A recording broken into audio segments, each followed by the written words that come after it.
Question आया था, निम्नलिखित में से कौन सा स्वास्थ्य संचार के लिए शिक्षाप्रद संचार दृष्टिकोण का एक उदाहरण है। शिक्षाप्रद और स्वास्थ्य संचार के लिए मतलब कि यहाँ पे हेल्थ एजुकेशन की बात की गई है, तो हेल्थ एजुकेशन के लिए यहाँ पर सबसे अच्छा जो दृष्टिकोण क्या होगा, कठपुतलियाँ मतलब कि जो पपेट शो होते हैं वो, गीत, पैम्पलेट्स या फिर फिल्म्स। तो सबसे अच्छा हेल्थ एजुकेशन के लिए जो भी चीज़ बताई जाएगी अकॉर्डिंग टू ऑप्शंस के वो होंगे पैम्पलेट्स बांटना। अगला क्वेश्चन है, फेफड़ों की धमनियों में उच्च रक्तचाप किस स्थिति की विशेषता है। फेफड़ों की धमनियों में मतलब कि जो लंग्स में जो भी आर्टरीज हैं, यहाँ पर आपको सीधा सीधा सा पूछा गया है कि जो आर्टरीज में बीपी बढ़ रहा है वो क्या, सिस्टमिक उच्च रक्तचाप, पल्मोनरी एम्बोलिज्म, लेकिन यहाँ पे बीपी बढ़ने की समस्या पूछी गई है तो यहाँ पर पल्मोनरी हाइपरटेंशन होगा। पल्मोनरी आर्टरी किसके लिए है, ये लंग्स के लिए। क्लियर। नेक्स्ट है यहाँ पे क्वेश्चन, निम्नलिखित में से कौन सा होम विजिटिंग का चौथा चरण है जिसका तात्पर्य घर पर लोगों की स्वास्थ्य आवश्यकताओं को पूरा करना है। होम विजिटिंग का यहाँ पर 4th स्टेज पूछी है, फैक्ट फाइंडिंग, एक्शन और स्वास्थ्य चिकित्सा, डेटा फाइंडिंग या फिर सेवाओं का मूल्यांकन। मूल्यांकन आप है जो उस टाइम पे नहीं करेंगे। यहाँ पर होम विजिट की जो फेज़ पूछी है वो है, होम विजिट की फेज़ है, यहाँ पर आपको ऑप्शन दिख ही रहे हैं, लेकिन आपको जब पूरी फेज़ पता होगी तब आप बता पाएंगे। तो यहाँ पर जो चौथी फेज़ है, क्या है, चौथा चरण, और 4th फेज़ है होम विजिट की, वो कौन सी है यहाँ पर, वो है एक्शन और स्वास्थ्य शिक्षा। और जो भी लोग अपकमिंग टाइम में एएनएम का पेपर दे रहे हैं, मैं उनको बता दूं कि क्वेश्चन उनके लिए बहुत ही ज़्यादा हेल्पफुल रहेंगे। नेक्स्ट है यहाँ पे आपको, पशु के शुक्राणु के सिर को ढकने वाला एक अंग है और इसमें एंजाइम्स होते हैं जो अंडाणु कोशिका कोटिंग को पचाते हैं, इसमें शुक्राणु को अंडाणु में प्रवेश करने की अनुमति मिलती है। ये रहा यहाँ पे स्पर्म। अब यहाँ पर इस स्पर्म के ऊपर एक जो एक्रोमियल टिप होती है, क्या है, एक्रोमियल टिप होती है, तो यहाँ पर केमिकल पूछा है और इसके अंदर एक जो ऐसे केमिकल कंपोजिशन होते हैं जो कि आपका एग है उसको फर्टिलाइजेशन में हेल्प करेंगे। तो यहाँ पर वो क्या होगा, वो होगा एक्रोसोम। क्या होंगे, एक्रोसोम। नेक्स्ट वन, ऊतक की एक पतली सपाट अनुप्रस्थ तह होती है जहाँ पतला लेविया मेजोरा और माइनोरा योनि छिद्र के नीचे मध्य रेखा में विलय हो जाते हैं। टिपिकल हिंदी लिखी हुई है। तो यहाँ पर वो क्या कहलाएगा, वो कहलाएगा क्या, फोर्चेट। क्लियर।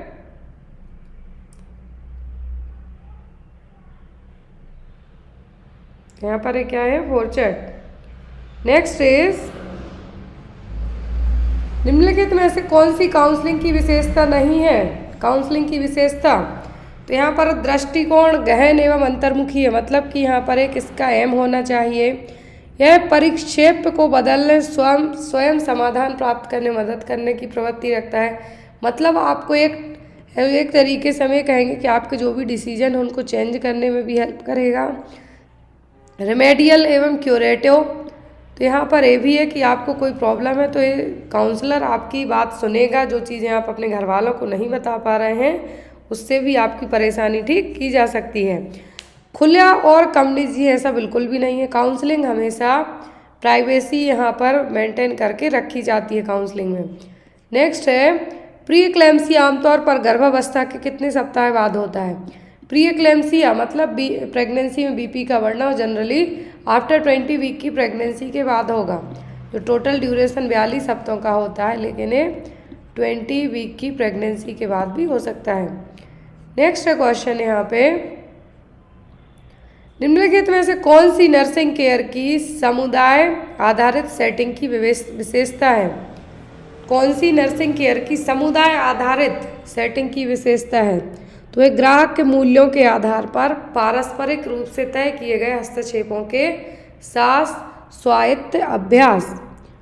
तो यहाँ पर नर्सिंग केयर समुदाय क्या है, कम्युनिटी हेल्थ केयर है जो यहाँ पर उसके बारे में पूछा गया है। तो क्या है, ग्राहकों के मूल्यों के आधार पर पारस्परिक रूप से तय किए गए हस्तक्षेपों के साथ स्वायत्त अभ्यास।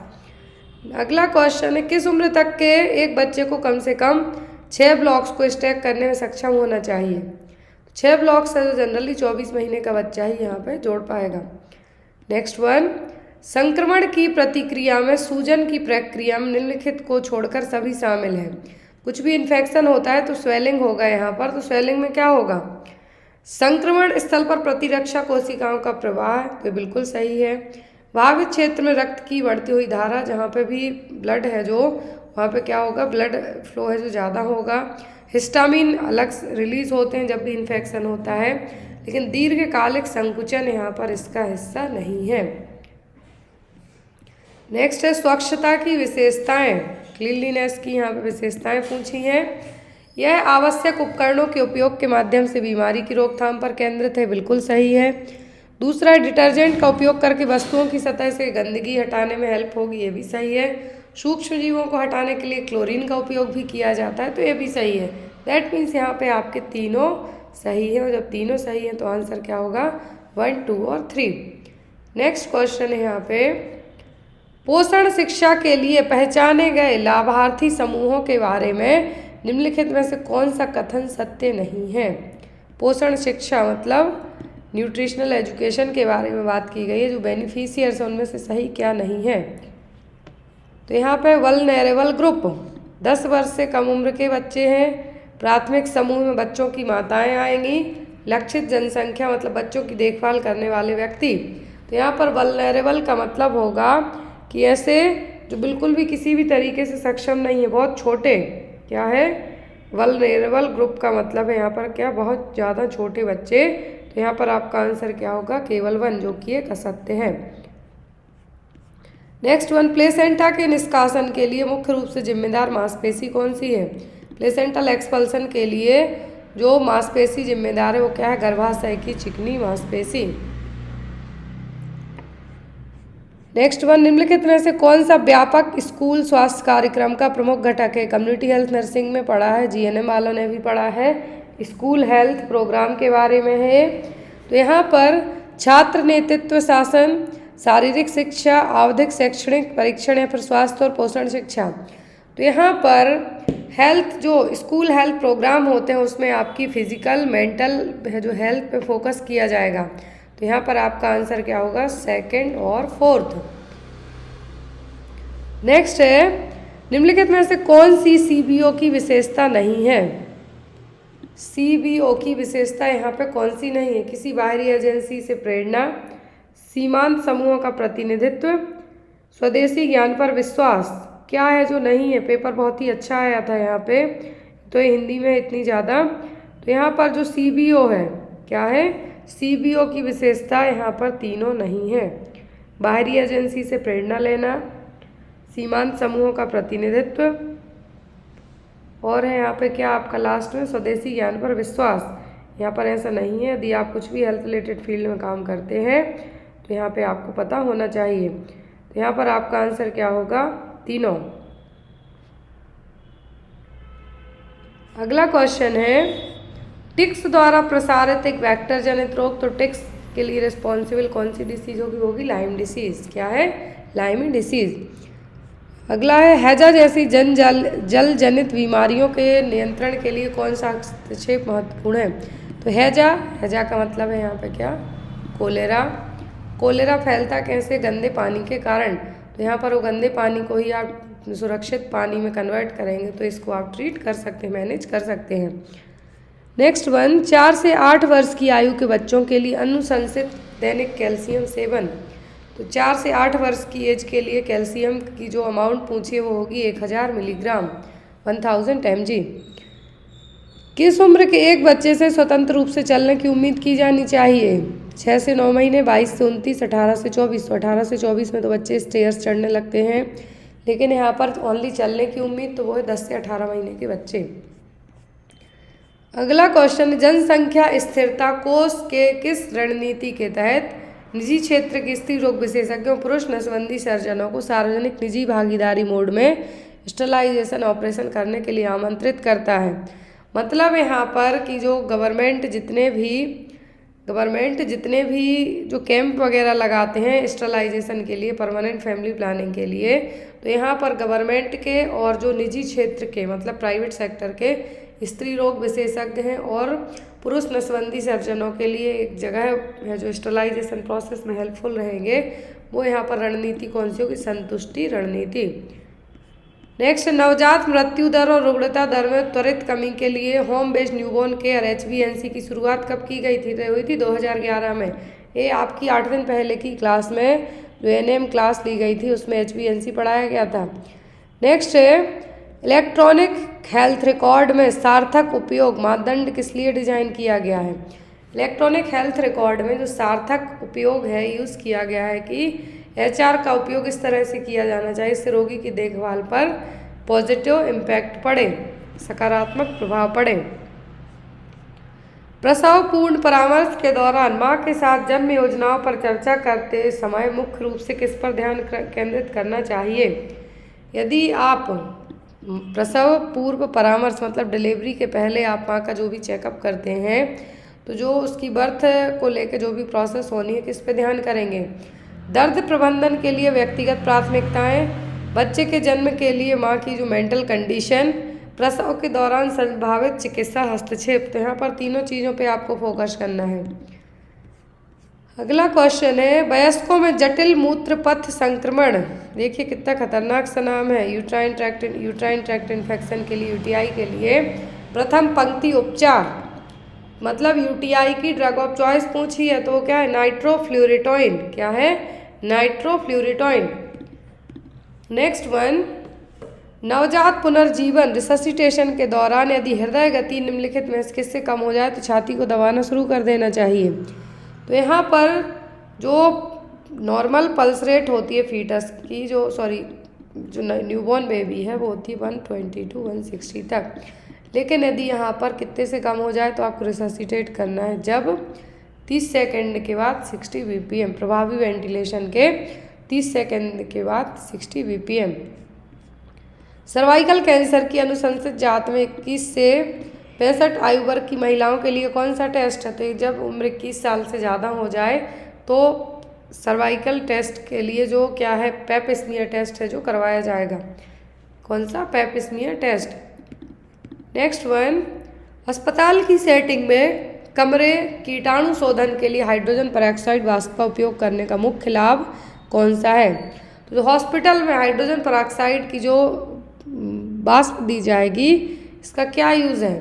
यह बीजाणुओं सहित सूक्ष्म जीवों की विस्तृत श्रृंखला के खिलाफ प्रभावी है। मतलब कि यहाँ पर जो हाइड्रोजन पेरोक्साइड है जो एग्स हैं जो बीजाणु हुए हैं मतलब बैक्टीरिया के जो बीजाणु हैं मतलब कि एग हैं, स्पोर्स हैं, उनको भी खत्म करने का काम कर सकता है।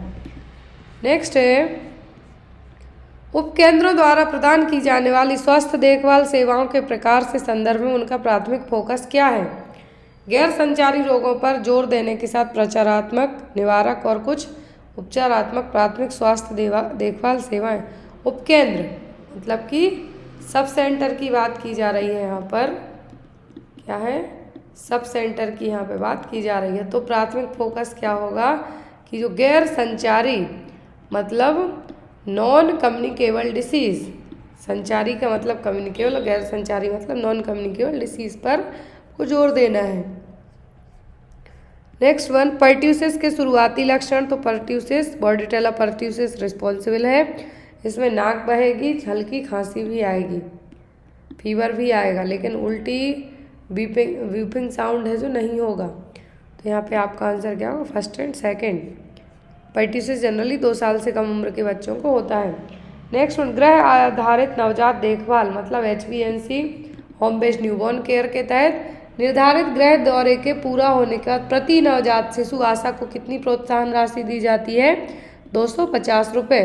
ये भी आपको पढ़ाया गया HBNC केयर के तहत।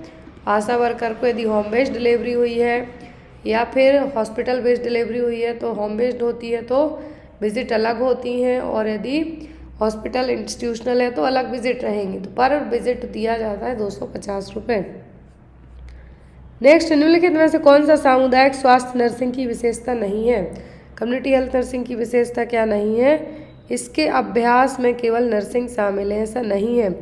ये जनसंख्या केंद्रित है, अंतर विषयक सहयोग मतलब इंटरसेक्शनल जो भी दूसरे डिपार्टमेंट के साथ मिलकर भी काम करते हैं, तो यहाँ पर केवल नर्सिंग बस नहीं है। अगला क्वेश्चन है यहाँ पर, डेंगू बुखार की रोकथाम में प्रमुख रणनीति। डेंगू के लिए जो रिस्पॉन्सिबल है वो क्या है, एडीज एगिप्टी। इस मच्छर को ही जब आप क्या करेंगे, जहाँ पर इनका ब्रीडिंग हो रही है उसको स्टॉप करेंगे तो क्या होगा, मच्छरों के प्रजनन स्थलों को नष्ट करने सहित वेक्टर नियंत्रण उपाय। नेक्स्ट है, बच्चों में एक्यूट ओटाइटिस मीडिया के लिए प्रथम पंक्ति उपचार क्या है। एक्यूट ओटाइटिस मीडिया मतलब मिडिल ईयर इन्फेक्शन, जो कि मुझे रिसेंट में हुआ था और 1.5 मंथ तक मेरा एक कान है जो तरीके से कह सकते हैं कुछ सुनाई ही नहीं दे रहा था। तो एक्यूट ओटाइटिस मीडिया के लिए अमोक्सिसिलिन जो कि एक एंटीबायोटिक है, इससे ट्रीट किया जा सकता है। लेकिन आफ्टर द एंटीबायोटिक के भी हम बात करें, मैं अपने पर्सनल एक्सपीरियंस से कह रही हूँ, पूरा जो 5 दिन का डोज लिया एंटीबायोटिक का, एंटीपायरेटिक्स भी लिए, फीवर था क्योंकि पेन था, लेकिन उस सब के बाद भी म्यूकोलाइटिक्स भी लिए, उसके बाद भी 15 डेज और लग गए थे। तो किसी को भी एक्यूट ओटाइटिस मीडिया और कैंसर रिलेट करती हुई समस्या ना ही हो। अगला क्वेश्चन है, एकीकृत बाल विकास इंटीग्रेटेड चाइल्ड डेवलपमेंट स्कीम एक प्रमुख बाल कल्याण कार्यक्रम है। इसकी शुरुआत हुई थी 1975 से ICDS की। नेक्स्ट है, JSS के जननी शिशु सुरक्षा कार्यक्रम। जननी शिशु सुरक्षा कार्यक्रम में प्रत्येक गर्भवती महिला सिजेरियन सेक्शन सहित निःशुल्क प्रसव की हकदार है और यहाँ पर मुफ्त परिवहन, निदान, दवाएं, ब्लड यदि ज़रूरत पड़ती है ट्रांसफ्यूज़ करने की, तो ये सभी चीज़ें हैं जो यहाँ पे प्रोवाइड कराई जाएंगी। लेकिन लेबर रूम और मैटरनिटी ऑपरेशन थिएटर में देखभाल की गुणवत्ता में सुधार नहीं है। इसका एम यही है कि जो माँ और जो होने वाला बच्चा है उन दोनों की हम जो मॉर्बिडिटी रेट है, मॉर्टेलिटी रेट है, उसको कम करना है, प्रिवेंट करना है। तो JSS के प्रोग्राम की विशेषताएं क्या है, फर्स्ट और थर्ड। अगला क्वेश्चन है, pre menstrual dysphoric disorder PMDD का अनुभव करने वाली महिलाओं के लिए उपचार की पहली पंक्ति में अक्सर शामिल क्या होता है। नारकोटिक, दर्दनाक निवारक, तत्काल सर्जिकल हस्तक्षेप, सिलेक्टिव सीरोटोनिन रिएप्टेक इनहिबिटर्स। तो यहाँ पर जो प्री मेंस्ट्रुअल डिस्मॉर्फिक डिसऑर्डर वाली महिलाएं हैं, इनमें फर्स्ट ड्रग ऑफ चॉइस होती हैं सिलेक्टिव सीरोटोनिन रिएप्टेक इनहिबिटर, जो कि डिप्रेशन को ट्रीट करने में भी यूज़ किए जाते हैं ऐसे सारा एजेंट। अगला क्वेश्चन है यहाँ पे, पॉलीहाइड्रोमनियोसिस के मामले में निम्नलिखित में से किसके बढ़ते जोखिम के कारण तत्काल रेफरल महत्वपूर्ण है। पॉलीहाइड्रोमनियोसिस का मतलब है कि जो AFI इंडेक्स है वो 25 सेंटीमीटर से ज़्यादा होना, तो इसमें कॉर्ड प्रोलैप्स होने की रिस्क ज़्यादा रहेगी। नवजात पुनर्जीवन में छाती के संकुचन की अनुशासित गहराई लगभग, तो यहाँ पर जो आपको कंप्रेशन के लिए पूछा गया है तो कितनी होनी चाहिए जब आप रिससिटेशन करते हैं, तो वो कि छाती की गहराई का 1/3। कितना, छाती की गहराई का 1/3। नेक्स्ट वन, घरेलू स्तर पर मानव मल के प्रबंधन को संदर्भित करता है। घरेलू स्तर पर होगी बुनियादी स्वच्छता, मतलब बेसिक जो हाइजीन है वो। नेक्स्ट इस सामुदायिक स्वास्थ्य में प्राथमिक रोकथाम का उदाहरण है, तो वो ओनली वैक्सीनेशन और टीकाकरण कार्यक्रम, ना तो शल्य चिकित्सा है, ना ही क्रॉनिक बीमारियां हैं, ना ही पुनर्वास योजना मतलब रिहेबिलिटेशन। मिशन परिवार विकास की विशेषताएं। मिशन परिवार विकास कई बार पढ़ा है हमने। इसे 3 और इससे अधिक की TFR के साथ 8 उच्च फोकस वाले राज्यों में लॉन्च किया गया था। इसे गर्भ निरोधक और परिवार नियोजन तक पहुंचाने के लिए लॉन्च किया गया था। प्रमुख राज्य UP, बिहार, राजस्थान, MP, झारखंड, असम और गुजरात हैं। मिशन परिवार विकास क्या है यहाँ पे, मिशन परिवार विकास, तो ये लाया गया था मिशन परिवार विकास पॉपुलेशन को कम करने के लिए। किसके लिए, पॉपुलेशन को कम करने के लिए।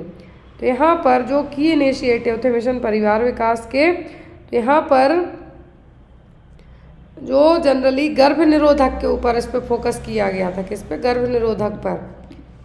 नेक्स्ट वन, UNCRC के अनुसार बच्चों को प्रभावित करने वाले सभी मामलों में अपनी राय व्यक्त करने और सुने जाने के अधिकार का वर्णन करने के लिए किस शब्द का उपयोग किया जाता है UNCRC के तहत? क्या है? UNCRC के तहत। तो यहाँ पर UNCRC का मतलब क्या है? United national convention on the right of children. क्या है? United nation convention on right of children. इसके तहत भाग लेने के अधिकार का है जो वर्णन किया गया है कि हर एक बच्चे को अपनी बात रखने के साथ साथ अपना जो भी उसके मन में हो उन सभी को व्यक्त करने का अधिकार है।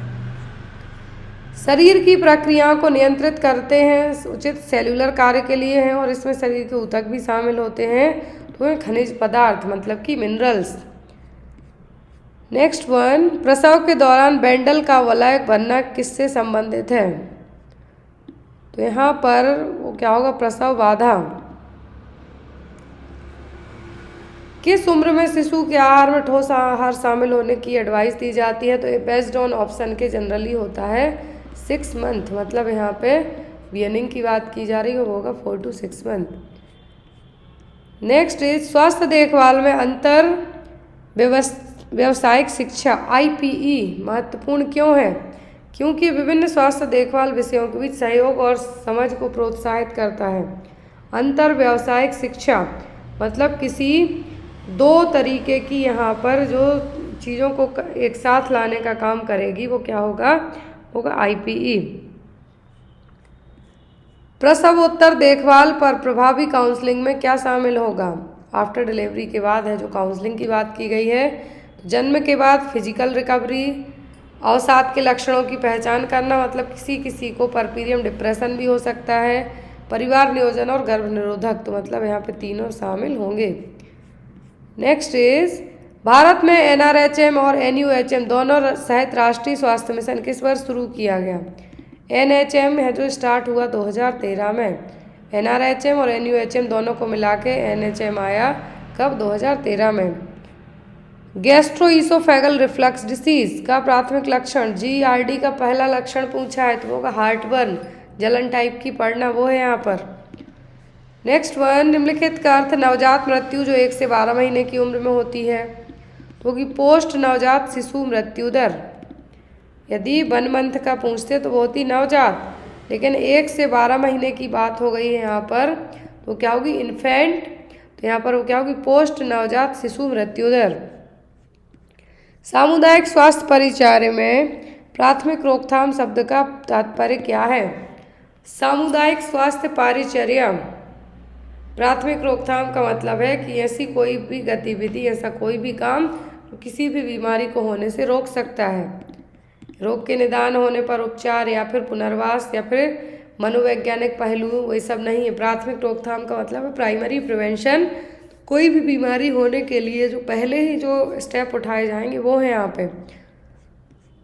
नेक्स्ट वर्ड, हैंड सैनिटाइजर में अल्कोहल की मात्रा तो होती है 60% तक। कितनी? 60% तक। शब्द नोजोकोमियल संक्रमण किसके संक्रमण को? तो ये जनरली हॉस्पिटल एक्वायर्ड इन्फेक्शन भी कहलाता है। क्या है? Hospital acquired infection. तो आंसर क्या होगा? अस्पताल या स्वास्थ्य देखभाल सेटिंग में प्राप्त संक्रमण को कहा जाता है क्या? Nosocomial infection. नेक्स्ट वन, पोषण शिक्षा कार्यक्रमों की योजना बनाने की योजना के अनुसार तैयारी चरण में क्या शामिल नहीं है? तो यहाँ पर पोषण शिक्षा कार्यक्रम मतलब न्यूट्रिशनल जो एजुकेशन देना है आपको, न्यूट्रिशनल एजुकेशन प्रोग्राम है, तो यहाँ पर सभी चीज़ें करनी है, लेकिन आपको परिवर्तन एजेंटों को प्रशिक्षित करना। ऑटोक्लेविंग के साथ नसबंदी के लिए कार्रवाई का प्राथमिक तंत्र क्या है? Moist heat, autoclaving. तो इसके लिए प्रोटीन का स्कंदन एवं विकृतीकरण। नेक्स्ट वन, नवजात पुनर्जीवन मतलब न्यूबॉर्न रिससिटेशन में PPV पॉजिटिव प्रेशर वेंटिलेशन कब तक दिया जाता है? जब तक एपनिया मतलब जो ब्रीदिंग स्टॉप है वो हाँफने हृदय गति 100 बीट से कम होने के मामलों में पॉजिटिव प्रेशर वेंटिलेशन दिया जाएगा। नेक्स्ट है, क्लोरोक्वीन के प्रति व्यापक प्रतिरोध वाले क्षेत्रों में सरल प्लाज्मोडियम फॉल्सीपेरम मलेरिया के लिए प्रथम पंक्ति उपचार क्या है? क्लोरोक्वीन के प्रति जो भी जिनको रेजिस्टेंसी है फॉल्सीपेरम मलेरिया में क्या यूज़ की जाती है? फिर वो होती है आर्टिमिसिनिन आधारित संयोजन उपचार। यदि क्लोरोक्वीन के प्रति आप क्या हैं, आपकी बॉडी उसको रेजिस्टेंस ही करके रखे है, तो आप प्लाज्मोडियम फाल्सीपैरम मलेरिया को कैसे ट्रीट करेंगे? ऑर्टिमिसिन के साथ। नेक्स्ट वन, आपातकालीन स्थितियों में त्वरित कार्रवाई के लिए आमतौर पर ड्रग एडमिनिस्ट्रेशन कौन सा मार्ग है? इमरजेंसी में हमेशा IV रूट से ड्रग दी जाती है। आयुष्मान भारत प्रधानमंत्री जन आरोग्य योजना PMJAY तो ये आई थी 2018 में। नेक्स्ट है, निषेचन के बाद भ्रूण का हृदय किस दिन प्लाज्मा पंप करना शुरू करता है? तो होता है जनरली 20वें दिन। कितना? 20 डेज। प्रशिक्षु मार्ग मतलब कि सबलिंगुअल रूट का प्रबंधन विशेष रूप से दवाओं के लिए है। जो सबलिंगुअल रूट के लिए जो मेडिकेशन है वो किसके लिए? गैस्ट्रिक एसिड द्वारा निष्क्रिय होती हैं, इसीलिए वो सबलिंगुअल रूट से दी जाती हैं। अंडर द टंग देंगे तुरंत घुल जाएंगी। महिलाओं में यूरिनरी इनकॉन्टिनेंस के प्रबंधन में अनुशंसित प्रारंभिक हस्तक्षेप। महिलाओं में यूरिनरी इनकॉन्टिनेंस मतलब सुसु है जो आ जाना छींकने खांसने बैठने में ही, तो उसके लिए पेल्विक फ्लोर मसल्स की एक्सरसाइज कराना मतलब कीगल एक्सरसाइज। नेक्स्ट है, स्वास्थ्य देखभाल में सुरक्षा स्टॉक रखा जाता है किसके लिए? अप्रत्याशित कमी या डिलीवरी में देरी को कवर करने के लिए। मतलब कि जो स्टॉक रखा जाता है वो किसके लिए रखा जाता है? ताकि कहीं पर भी ज़रूरत हो, यदि जो चीज़ अवेलेबल नहीं है आपके पास स्टॉक में होगी तो आप वहाँ पे उसकी पूर्ति कर सकते हैं। नेक्स्ट वन, एक्सरबेशन के लिए पहली पंक्ति की दवा तो शॉर्ट एक्टिंग बीटा एगोनिस्ट जैसे एब्रिटलॉल, एल्ब्यूटेरॉल। नेक्स्ट वन, और एल्ब्यूटेरॉल क्यों दी जाएगी? ये होगी डायलेट करने के लिए। नेक्स्ट वन, टाइप बी उपकेंद्रों में ANM के पास कौन सा विशेष प्रशिक्षण होना चाहिए? तो वो स्किल बर्थ अटेंडेंट प्रशिक्षण। यदि टाइप बी सब सेंटर में आपकी पोस्टिंग है तो आपके पास क्या होना चाहिए? SBA स्किल बर्थ अटेंडेंट का रजिस्ट्रेशन। नवजात पुनर्जीवन में सही संपीड़न से ventilation, compression to ventilation ratio कितना होगा? 3/1। कौन निम्नलिखित में से किस आपात स्थिति के लिए एपिनेफ्रिन का संकेत दिया जाता है? तो एपिनेफ्रिन ओनली यूज़ की जाएगी एनाफ्लेक्टिक शॉक के लिए। किसके लिए? एनाफ्लेक्टिक शॉक के लिए। प्रसवोत्तर सिहोन सिंड्रोम की घटना आमतौर पर किससे संबंधित होती है? सिहोन सिंड्रोम है जो हमने पढ़ा है, और ये होता है जब गंभीर मतलब कि बहुत ज़्यादा ब्लीडिंग हो रही हो आफ्टर द डिलीवरी के बाद। नेक्स्ट है, प्रसव के दौरान बीटा स्ट्रेप्टोकोकस संक्रमण के लिए उपचार के लिए पसंदीदा एंटीबायोटिक। तो GBS क्या है? GBS बीटा स्ट्रेप्टोकोकस इन्फेक्शन होता है तो उसके लिए ड्रग ऑफ चॉइस होगी वो होगी पेनिसिलिन। इस क्वेश्चन पेपर में 10 क्वेश्चन हैं जो ड्रग ऑफ चॉइस से आए हुए हैं। किससे? DOC से और ड्रग ऑफ चॉइस से। नेक्स्ट वन, स्वास्थ्य देखभाल प्रबंधन में घटना की रिपोर्ट का उपयोग किसके लिए किया जाता है?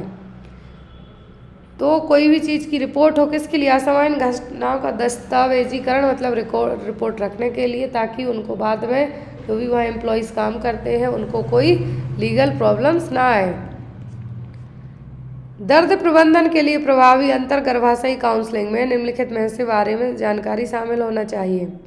तो यहाँ पर यदि जो भी पेन रिलेट करती हुई जो भी आप एजुकेशन हेल्थ एजुकेशन देते हैं तो उसमें आपकी प्राकृतिक प्रसव तकनीक और औषधि विकल्प के बारे में आपको बताना है कि जो भी दर्द होगा डिलीवरी के टाइम पे जो भी लेबर पेन आएंगे उसको कैसे मैनेज है, जो कैसे ट्रीट किया जा सकता है। नेक्स्ट, ड्रग किट के संबंध में आशा की भूमिका है। तो आशा से दवा किट स्टॉक रिकॉर्ड बनाए रखने की अपेक्षा की जाती है। हर 3 माह में PSC की समीक्षा बैठक ये बिल्कुल भी नहीं किया जाएगा। यहाँ पे दवा किट आशा को उचित प्रथम स्तरीय संपर्क देखभाल करने में प्रदान करने में सक्षम बनाती है। यदि जरूरी पड़ी तो फर्स्ट एड केयर में है जो आशा को ये पूरी किट यूज़ करनी आनी चाहिए। इंट्राडर्मल वैक्सीन एडमिनिस्ट्रेशन, तो इंट्राडर्मल जो भी वैक्सीन है इंजेक्शन दिए जाते हैं 15 डिग्री एंगल पर।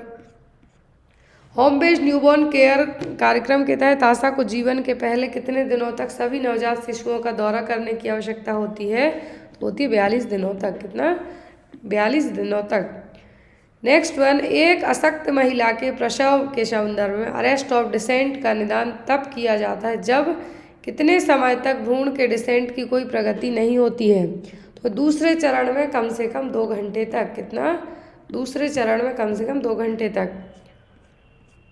नेक्स्ट है, नियमित मासिक धर्म वाली महिला के लिए गर्भधारण आमतौर पर आखिरी मासिक धर्म के पहले कितने दिन के लगभग बाद होता है। इसके कंटिन्यू पीरियड्स आते हैं तो उनको जो यदि लास्ट जो पीरियड आया है उसके कितने दिनों के पहले कंसीव किया जा सकता है, तो 11वें से 21 दिन के अंदर, क्योंकि आफ्टर 21 डेज़ के बाद जो ओवुलेशन की कंडीशन आती है उस टाइम पे ओवम यदि रिलीज़ हो जाएगा तो फिर कुछ काम का नहीं है। तो यहाँ पर ओवम के लिए ही तो गर्भधारण आमतौर पर आखिरी मासिक धर्म के पहले दिन के लगभग 11 से 21 दिनों के बाद होता है। चिकन पॉक्स से पीड़ित बच्चों के लिए कौन सी एंटीपायरेटिक, तो वो है एसिटामिनोफेन। हेल्थ केयर इन्वेंट्री प्रबंधन में लीड टाइम का तात्पर्य किस समय से, मतलब जब ऑर्डर दिया जाता है, ऑर्डर दिए जाने से लेके डिलीवरी तक का जो टाइम है वो कहलाएगा लीड टाइम। नेक्स्ट वन, प्रसव के तीसरे चरण के सक्रिय संबंधन। तो प्रसव के तीसरे चरण में जो आपका मुख्य मैनेजमेंट होगा वो होगा ब्लीडिंग को कम करना। After the baby placenta delivery के बाद ब्लीडिंग को कम करना। नेक्स्ट है, एक त्वचा की स्थिति में खुजली और दाने का कारण बन सकती है, सूक्ष्म कण के कारण होती है, क्या है, तो ये कहलाती है खुजली। क्वेश्चन का आंसर ही क्वेश्चन में है। गर्भावस्था में गंभीर एनीमिया, सीवियर एनीमिया मतलब 7 ग्राम पर DL से कम हो हीमोग्लोबिन लेवल, तब 11 ग्राम से कम हो मतलब नॉर्मली प्रेगनेंसी में एनीमिया कंसीडर किया जाएगा। तपेदिक मतलब TB के लिए कौन सा प्रभावी प्राथमिक रोकथाम है, तो होगा BCG टीकाकरण। बेसिलस कालमेंटिग्यूरिन इंट्राडर्मल अपर आर्म में है जो दिया जाता है।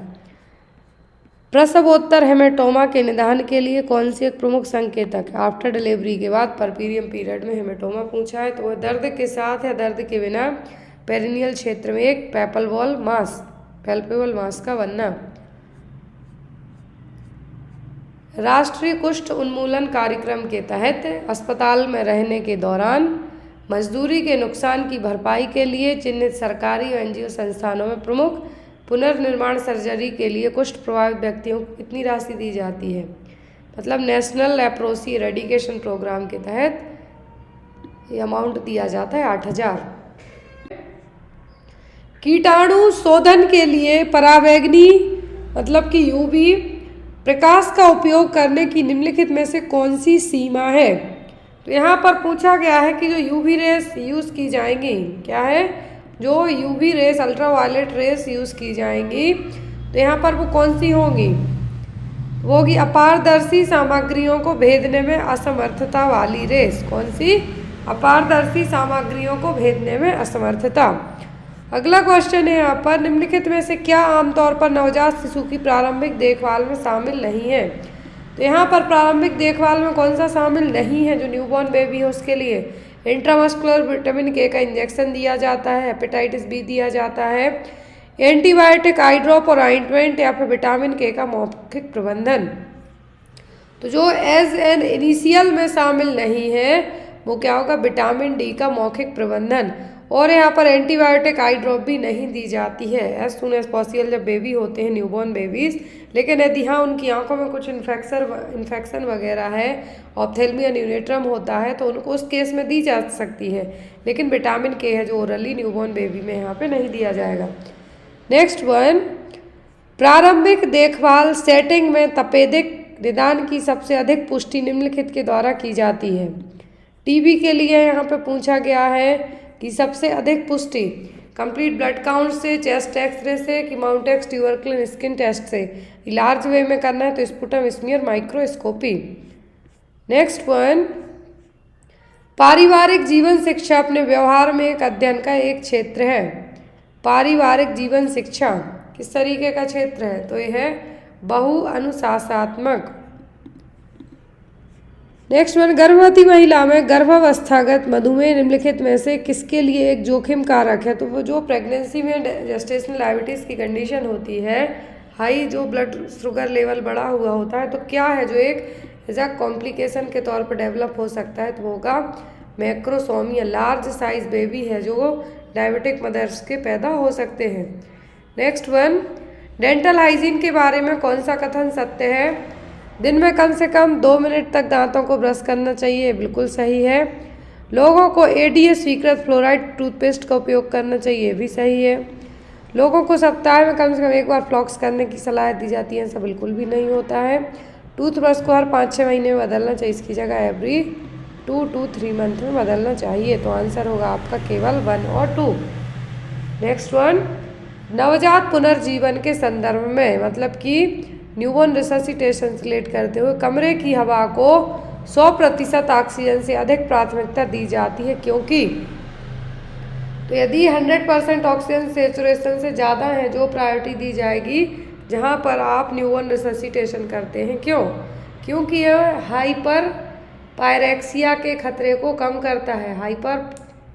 हाइपर पायरेक्सिया मतलब है जो टेम्परेचर बहुत ज़्यादा होना, उसके रिस्क को कम करने का काम करेगा। नेक्स्ट वन, निम्नलिखित में से कौन आशा को प्रदान किया जाने वाला गैर मौद्रिक प्रोत्साहन नहीं है? मोबाइल दिया जाता है, साड़ी दी जाएगी, लेकिन स्टाफ क्वार्टर है जो स्टाफ क्वार्टर आशा वर्कर को नहीं दिया जाता है। नेक्स्ट वन, रजोनिवृत्ति के बाद महिलाओं में एस्ट्रोजन के स्तर की कमी के कारण किस स्थिति का खतरा बढ़ जाता है? तो यहाँ पर मतलब है किसका? मेनोपॉज का। ये होता है एस्ट्रोजन हार्मोन के लेवल कम होने के कारण। तो यहाँ पर होगा जो डेवलप क्या? ऑस्टियोपोरोसिस। नेक्स्ट वन, बच्चे के जन्म के संदर्भ में इंगेजमेंट का मतलब क्या है? इंगेजमेंट का मतलब है कि शिशु के सिर का पेल्विक इनलेट में प्रवेश करना। 10 सेंटीमीटर का मतलब तो है यहाँ पर डायलिटेशन। नेक्स्ट वन, भावनात्मक बंधन, ये यहाँ पर आपका जो फील करेंगे वो कहलाएगा क्विकनिंग। नेक्स्ट वन, सामुदायिक स्वास्थ्य टीम में एक सामुदायिक स्वास्थ्य अधिकारी की प्राथमिक जिम्मेदारी निम्नलिखित में से क्या होती है? तो होती है कि सार्वजनिक स्वास्थ्य नीतियों कार्यक्रमों को पर्यवेक्षण करना, मतलब रेगुलरली चेक करते रहना कि जो टीम सामुदायिक स्वास्थ्य अधिकारी है तो यहाँ पर ये सभी चीज़ों को चेक करेगा। नेक्स्ट वन, हृदय संबंधी समस्याओं वाली महिलाओं में प्रसव के दौरान एंडोकार्डाइटिस के खिलाफ रोकथाम के लिए अनुशंसित एंटीबायोटिक है। जिन भी लेडीज़ को क्या है हार्ट से रिलेट करती हुई प्रॉब्लम है, लेकिन उनको यदि एंडोकार्डाइटिस की कंडीशन डेवलप होती है तो उनको कौन सी एंटीबायोटिक दी जाएगी? तो वो कि अमोक्सिसिलिन। कौन सी? अमोक्सिसिलिन। नेक्स्ट वन, टीके की बर्बादी से बचने के लिए किस पद्धति की अनुशंसा की जाती है? तो होती है यहाँ पर बहुखुराक शीशी का उपयोग करना। इसकी वैधता अवधि के भीतर बहुखुराक शीशी का उपयोग करना, मतलब जो वयाल में जितना डोज है उसको जो एक मिनिमम ड्यूरेशन है उसके अंदर यूज़ करना, अदरवाइज उसको थ्रो इट कर देना। अगला क्वेश्चन, वह घटना जहाँ किसी व्यक्ति की प्रतिरक्षा प्रणाली गलती से शरीर की अपनी कोशिकाओं पर हमला कर दे, वो कहलाती ऑटो इम्यूनिटी, की आपकी खुद की सेल आपकी बॉडी की जो अच्छी सेल्स उन पर अटैक कर दें। नेक्स्ट वन, निम्नलिखित में से कौन सा क्षेत्र काउंसलिंग प्रक्रिया के माध्यम से कवर किया जाता है? नैतिक, सामाजिक होगा, लीजर होगा, वोकेशनल होगा। तो यहाँ पर ये तीनों होंगे। लास्ट क्वेश्चन है यहाँ पर, प्रसव पूर्व देखभाल के संदर्भ में फॉलिक एसिड का प्रशासन मुख्य रूप से किसके रोकथाम के लिए? मतलब यहाँ पर जन्म के पहले ही जो फॉलिक एसिड दिया जाता है, क्यों दिया जाता है? कि जो फीटस में भ्रूण में न्यूरल ट्यूब डिफेक्ट होता है, न्यूरल ट्यूब दोष होता है, उसको रोका जा सके। तो ये था ऑफिशियल पेपर बिहार का। अब जो भी लोग, मेरी उन सभी से रिक्वेस्ट है, जो लोग 4 तारीख से लेके इसके बाद तक जो मे भी पेपर हुए हैं उनके बाद तक, आई थिंक 12 तारीख तक पेपर चले हैं, 4 से 12 तक, तो आपने जिन भी शिफ्ट में पेपर दिए हों आप मेरे व्हाट्सएप नंबर पर पेपर ज़रूर भेजें ताकि मैं भी चेक करूं कि आपको किस तरीके के कैसे कैसे पेपर्स आए हुए थे, और उन पेपर्स को आपके लिए चैनल पे अपडेट कर दिया जाएगा ताकि नेक्स्ट टाइम जब भी आप कोई से भी स्टेट का पेपर देंगे तो आपको क्वेश्चन पेपर हेल्पफुल रहे। मेरा व्हाट्सएप नंबर सभी को डिस्क्रिप्शन बॉक्स में मिल जाएगा। Thank you for watching us, bye bye.